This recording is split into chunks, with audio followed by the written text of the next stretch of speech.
Repot kalau nggak beli, amatir kali. Tapi semua tempat mintanya. Coba.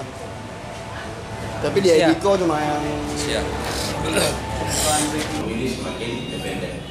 Suka tidak suka kita harus melakukan apa yang disebut kampanye caleg, baik caleg provinsi, caleg kabupaten kota. Nanti pada kesempatan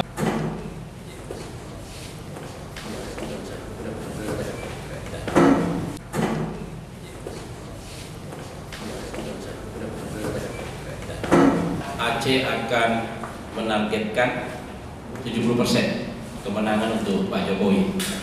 Mudah-mudahan dengan berkah Serambi Mekah ini betul-betul cita-cita ini bisa tercapai. Amin.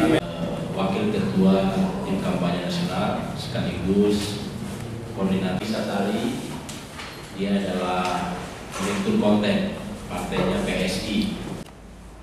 Dari fokus metodologi sampai pada langkah-langkah taktis dan praktis. Agenda Presiden pada hari Jumat ada